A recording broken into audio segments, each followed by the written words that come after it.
Kwa majina naitwa Saidi Kagomba Chenja, ni mwenyekiti wa shirikisho la vyama vya bodaboda na bajaji ndani ya mkoa wa Dar es Salaam na taifa.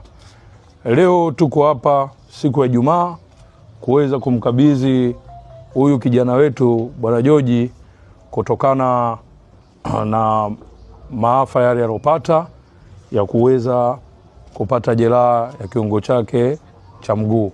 Kwa sisi kama shirikisho la waendesha bodaboda ndani ya mkoa wa Dar es Salaam, kwanza nitoe shukrani kwa madereva wote ambao wameweza kuchangia mwenye shilingi 500 yake, mwenye shilingi 1000 yake, mwenye shilingi 2000 yake mpaka tukaweza kufanikisha kuweza kuipata hii bajaji. Leo tunamkabidhi bajaji, lakini bado tutamkabidhi na mguu kwa kupitia vile shirikisho na mdau ambaye walioweza kuchanga na kuweza kumkabidhi leo hii.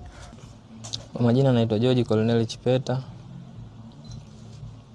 mkazi wa Majoe. Nashukuru ndugu zangu chama cha vyombo vya moto wa bodaboda na bajaji, mwenyekiti na kamati yake kwa kunisaidia kwa hichi. Inawezekana nilikuwa sina matumaini, lakini kwa angalau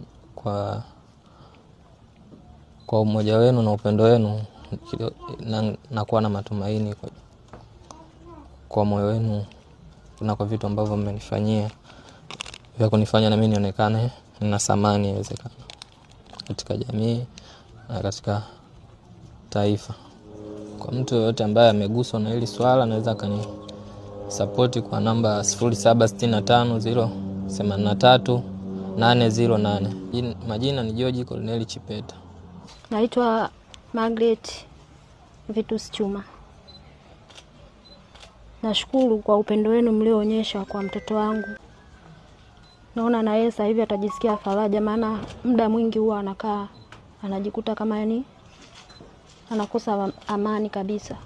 Hata kula yake ya shida, muda mwingi anabaki na mawazo, muda mwingi anakaa ndani peke yake. Kwa hili mlilolionyesha, naona mwanangu atakuwa na amani. Kwa majina naitwa Agustino Elias Nyambuya, ni mwenyekiti wa serikali ya mtaa wa Lada, kata ya Majoe. Nashukuru sana kwa ujio wenu wana shirikisho la bodaboda mkoa wa Dar es Salaam. Kwanza nianze kwa kutoa shukrani kwa nyinyi. Mmefanya jambo kubwa sana ambalo hata mimi sikutegemea kama kuna kitu kitafanyika kama hiki. Hiyo niwashukuru sana na niwapongeze sana.